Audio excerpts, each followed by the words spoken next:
You text a friend, they don't respond for 3 hours. And by hour two, you have already written the breakup speech in your head. Except it's not a romantic relationship, it's a friendship breakup, and you haven't even talked to them yet. Or your boss says, hey, let's chat later. And suddenly your brain has fully convinced you that you're being fired. You replay every single thing you did this week, looking for that one thing that's just ruining everything. If your default setting is, they're probably mad at me, I need you to know something right now. That's not a character flaw. That's not you being too sensitive. That's a very specific, very explainable thing that your brain is doing. And today, we're going to take it apart together. Welcome to Nerdy Psychology. Break it down with a little curiosity. So be curious, stay kind, keep your mind nerdy. Hi, psychology nerds. Welcome or welcome back. If you're new here, I'm Dr. Angel, a licensed mental health practitioner, and this is Nerdy Psychology, where we break down human behavior in a nerdy, science-based way with practical tools that you could actually use. Today, we're talking about why so many of us walk through life assuming other people are upset with us, even when there's zero actual evidence for it. And we'll look at where this pattern comes from and what's happening in your brain when it kicks in. And if you stick around till the end, I'm going to share with you the exact question I teach clients to ask themselves in the moment that they start spiraling. It's simple, it takes 10 seconds, and it genuinely interrupts the whole cycle. So, what is this? Psychologists sometimes call this mind reading. It's a cognitive distortion where you assume you know what someone else is thinking. Usually it's something negative, and it's usually without any actual evidence. When it's specifically about anger or disapproval, I like to call this phantom conflict. You're responding emotionally to a fight that hasn't even happened with a person who may not even know there's a problem. Here's the thing. Your nervous system doesn't really distinguish between I think they're mad at me and they're definitely mad at me. Your body reacts the same way either way. You get tight chests, racing thoughts, that sinking feeling in your stomach. So even though it's just a thought, it doesn't feel like it's just a thought. It feels like a 5-alarm fire. In my work with clients, one thing I've noticed over and over is that this pattern almost never shows up randomly. It shows up in people who learned early on that anger could appear without warning, or that other people's moods were something that they were responsible for managing. A few patterns that I see constantly is the individual who rereads one word text like K 15 times, trying to find that hidden hostility in it, or the individual who apologizes preemptively in meetings, like, sorry, this might be a dumb question, before anyone even showed any signs of irritation. Or the individual who avoids checking in with a friend after a small miscommunication because some part of them is certain that the silence means the friendship is already over. So why make it worse by asking? None of these people are paranoid or dramatic. They're running a very old, very efficient threat detection system that just aimed at the wrong target now. Okay, let's get nerdy for a second. This pattern is closely tied to what's called negativity bias. Our brains are just simply wired to notice and wait and remember negative or threatening information more heavily than positive or neutral information. And from an evolutionary standpoint, this makes complete sense. Missing a predator was far more costly than missing a sunset, but your brain hasn't fully updated its software for delayed text message replies versus actual predators. There's this strong research connecting this pattern to attachment history and early relational experiences. People who grew up in environments where caregivers' moods were unpredictable often developed a kind of hypervigilance, this constantly scanning faces, tones, and silences for signs of danger, because at one point that scanning genuinely kept them safer. And here's the part I find most validating to share with clients. This is not a personality flaw. It's a learn prediction model. Your brain built a pattern that says ambiguous signal equals danger. Prepare accordingly. Because in your history, that was often true. The science matters here because it reframes the whole thing. You're not too sensitive. You're running an old, outdated alarm system that did its job once and never got the memo to stand down. So what does this actually mean for you? It means it means that gut drop feeling you get when someone's tone shifts slightly or when a message goes unanswered.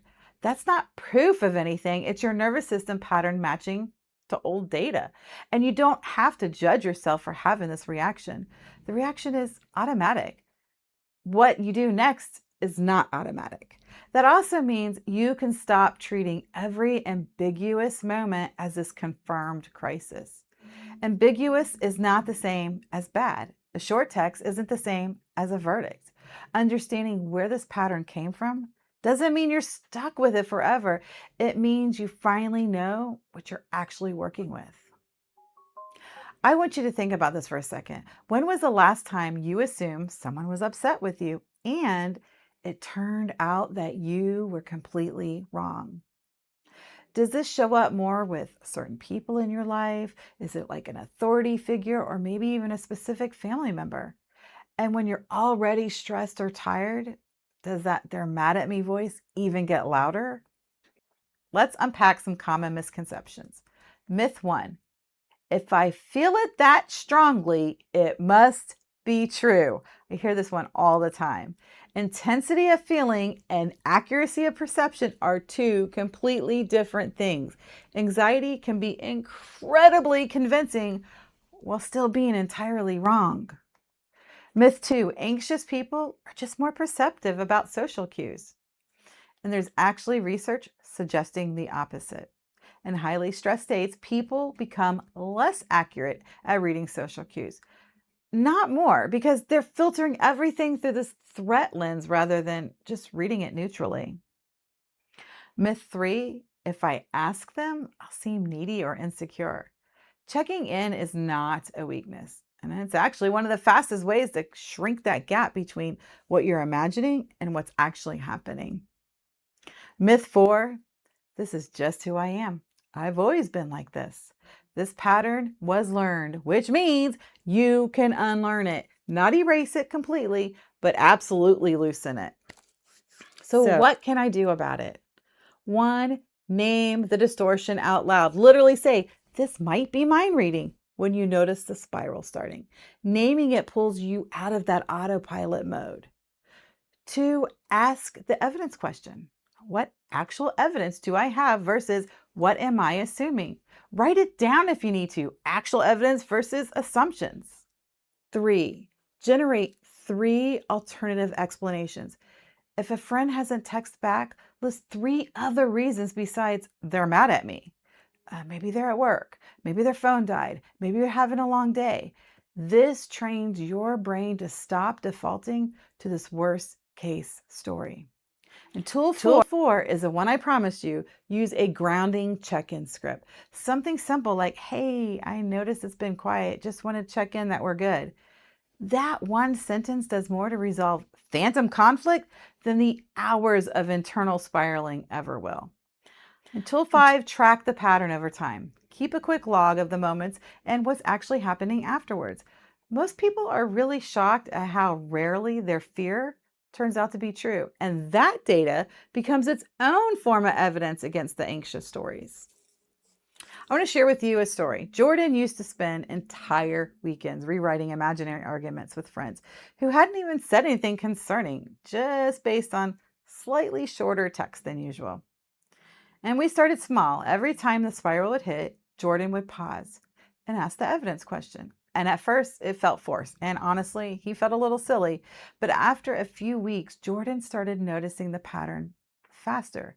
He would catch it within minutes instead of hours. And eventually, Jordan worked up to actually sending check-in texts instead of just shrinking into the worry. Almost every single time, the response was something completely unrelated to Jordan at all. Slowly, that alarm system started to recalibrate. Not perfectly. Jordan still has moments, but the spirals get shorter and Jordan stopped losing entire nights to them. This episode is sponsored by my workbook, Your Next Chapter. If this pattern of assuming the worst feels familiar, this workbook walks you through practical exercises for navigating life transitions, strengthening boundaries, and building the kind of emotional self awareness that makes moments like this easier to catch and interrupt. It's designed by me as a clinician to be something you can actually use, not just read. If you're interested, the link is in the description below. I invite you to share in the comments what's one situation where you catch yourself assuming someone's upset with you and what usually happens when you actually check in with them. If this episode connected with you, I invite you to hit the like button. It genuinely helps this channel reach more people who need it. And if you haven't yet, please consider subscribing so you don't miss future episodes. If you know someone who replays K-Tex 15 times in their head, go ahead and send this their way. It might be exactly what they needed today. Assuming everyone is mad at you isn't a flaw. It's an old protective pattern doing an outdated job. The good news is, once you can name it, you can start to retrain it. If you like today's conversation, I think you would really enjoy my episode on your attachment style is running your relationships because it builds on what we've talked about today and it will help you understand where this fear of conflict and disapproval actually come from in the first place. And as always, stay curious, be kind, and keep your mind nerdy. I'll see you next week. That's a wrap. Be curious, stay kind, keep your mind nerdy.